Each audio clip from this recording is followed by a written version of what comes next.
I'm Drew Paul Bell, and I'm actually at the AIA Conference in Orlando right now. We're just wrapping everything up, and it's been about 2 or 3 days. I wanted to, before I leave from here, just talk about a couple of the key ideas that I'm taking away from this conference. And these aren't necessarily the biggest ideas, but they're going to fit well, I think, in this video.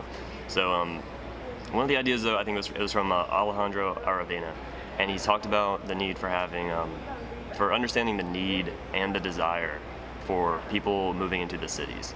And he emphasized desire, right? It's not just about, oh, we need to add more housing because people need to be here because we're going to have all these people here. He seemed like the way that he talked about it, he was actually kind of in touch with the way that people actually want to live in the city. It is about what people want, right? I don't know about everybody else, but I know for me, I grew up in a public schooling system and a whole kind of infrastructure of a whole system of people that I felt never really cared about what I wanted. Teachers didn't really care what students wanted, they just wanted the students to behave and follow the rules and be in line, all this other stuff. If a student wanted to do something, usually it was irrelevant. Irrelevant and didn't really matter. Even in college, I remember people signing petitions for things, and there's always resistance or this, no, just because the students want it doesn't mean that's what they're gonna get. And it almost seemed like there was this rejection of desire, right? You're not allowed to want something. We only care about what you need. Do the students need this? Do they need that? And if you talk about that stuff too much, as architects, I think that can be dangerous, because ultimately what we kind of have to do is design buildings that people want, right? You don't have to limit everything to what you need. You can deal with desires and wants. And hearing him talk about that kind of reminded me of that idea. And I'm not sure that's exactly the way that he would have dove into it, but I do think that understanding desire and appreciating desire, respecting that in your own clients, is super important. There was another idea from Michelle Obama, who was one of the keynote speakers, and she made a point about, they asked her about diversity. How do you get a more diverse group of architects? Because this is, unfortunately, statistically, mostly a white male dominated profession, right? And I'm a believer in diversity. I think that is something that we do need more of. The way that she described it, I think, was great. She said that we need to talk about architecture more to younger people, because there's a lot of these people growing up, a lot of minorities and women, and a lot of people in general, really, that are growing up and don't know that architecture is a possibility. They don't know that that's a thing that they could go do. Sometimes, as you go through the world, it's tempting for people to just kind of just take it all in and just accept it for what it is, and not think about the fact that somebody had to decide that was there. And I still remember back to the moment when I first learned that an architect was a thing I could go be. I was like, dude, that would be so cool, I want to go do that. But I had that discussion. I happen to have had that discussion with my parents, right? And a lot of people don't have that discussion, because why would they, you know?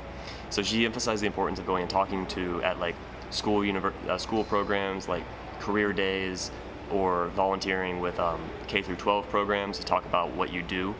And as an architect, if you can go represent the profession in that way to people from lower income neighborhoods, that helps put it on the table for them, to introduce it to them as an idea much earlier on. And you have to start early. And I think that was a real insightful piece of advice. There was another idea that I thought was really cool as well, and it was in one of the lectures, and it was by I want to make sure I get this guy's name right, Michael Hricak, FAIA, and he was talking about creativity and leadership within architecture, and he talked about the difference between fixed thinking or growth type thinking. And I love the way he broke it down with really these two different sentences. It's the difference between saying, how can we make this better, versus, what do you think of what I made? If you say, what do you think of what I made, that almost implies some sort of thing like, here, I made this thing, it's kind of precious, what do you think of it? That, you think about how you feel reacting to that question, and then consider how you feel reacting to saying, here's this thing, how can we make it better? If you're talking about, oh, here's what I made, what do you think of it? That implies some sort of preciousness to it, and then you almost don't want to mess with it at all. But meanwhile, if you do, how do we make this better? That implies almost sort of this savage, just improvement attitude, a growth attitude instead of a fixed-based way of thinking. And if you ask these kinds of questions, then in your client meetings, in your discussions with your team, even in your discussions with yourself, if you're asking, instead of looking at it and being what do I think of this? What did they think of this? What do you think of this? Instead, you talk about how do you make it better?